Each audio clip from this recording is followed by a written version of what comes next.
চুৰি হোৱা বাইকসমূহ কলৈ নিয়ে চুৰৰ গেঙে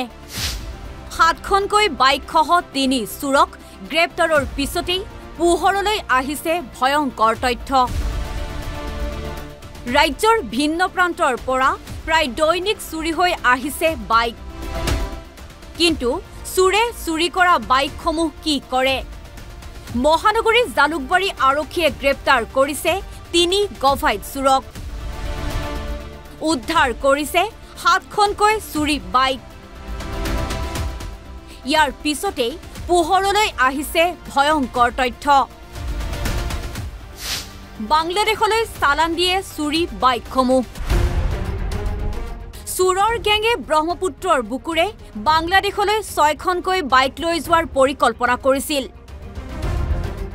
কিন্তু নদী পাৰ কৰিব ধৰাৰ সময়তে জালুকবাৰী আৰক্ষীয়ে উদ্ধাৰ কৰিবলৈ সক্ষম হয় বাইক 6খন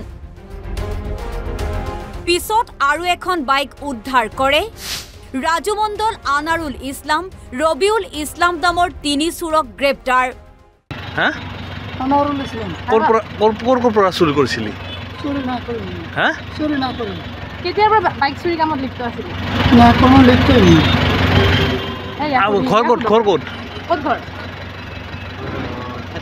কি নাম আপোনাৰ তাজুল মণ্ডল কেতিয়াৰ পৰা এইবিলাক কামত লিপ্ত আছিল আপোনালোকে এইবিলাক কামত গাড়ীটা আমাৰ কাকাৰ গাড়ী আছিল এনে গাড়ীখন মানকাছাৰলৈকে লৈ গৈছিলে এই গুৱাহাটীৰ পৰা কোন আছে আৰু গুৱাহাটীত কাকো নাছিল কোনো পাৰ্টনাৰ আছে নে ইয়াতে তোমালোকৰ নাই কোনো পাৰ্টনাৰ নাই তুমি বাসা কোথায় হাতচিঙিমাৰি আনহাতে চুৰৰ গেঙৰ অন্য সদস্যক গ্ৰেপ্তাৰৰ বাবে আৰক্ষীয়ে নামনি অসমত চলাইছে মাৰাথন অভিযান আমাৰ কমিশনাৰ স্যাৰ আৰু আমাৰ ডিসি ওয়েস্টাৰৰ নিৰ্দেশত আমাৰ এটা বাইক চুৰিৰ ওপৰত অভিযান চলোৱা হৈছিল সেই হিচাপত আমাৰ গোৱালপাৰাত টিম পঠিওৱা হৈছিল গোৱালপাৰাত গৈ টিমে চাৰ্জ কৰি আমাৰ তাৰ পৰা 6খন বাইক উদ্ধাৰ কৰা হয় লগতে 2জন একিউজড আপোনাৰ ৰাজু মণ্ডল আৰু আমিনুল ইছলামক গ্ৰেপ্তাৰ কৰা হয় আৰু এই সংক্ৰান্তত মানে তেওঁৰ তদন্ত অব্যাহত আছে আৰু যোৱাকালি মালিগাঁৱৰ পৰা এখন পালচাৰ বাইক উদ্ধাৰ কৰা হৈছিল তাৰ লগতে একিউজ পোৱা হৈছে ৰচিউল ইছলামক পোৱা হৈছিল আৰু সেই সংক্ৰান্তত বৰ্তমান তদন্ত চলি আছে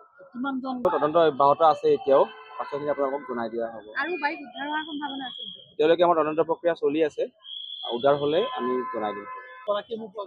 আমি গাড়ীবোৰৰ ডিটেইলছবোৰ উলিয়াই আছোঁ এই বৰ্তমান আৰু যেতিয়া গোটেইখিনি গম পোৱা যাব তো আমাৰ গৰাকীবোৰক আমি জনাই দিয়া হ'ব বৰ্তমান আমাৰ গুৱাহাটীৰ ভিতৰৰ লগতে আপোনাৰ গুৱাহাটীৰ বাহিৰত গোৱালপাৰা মানকাছাৰ ধুবুৰীত অভিযান চলি আছে এইটোৰ আমাৰ তদন্ত প্ৰক্ৰিয়া বৰ্তমান চলি আছে বৰ্তমানলৈকে গম পোৱা মালিগাঁৱৰ পৰা হাইদুল আলীৰ ৰিপৰ্ট NB নিউজ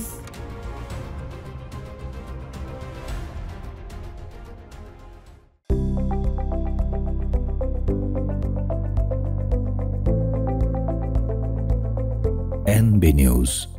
সহজ সৰল ভাষাত নৱভাৰতৰ কথা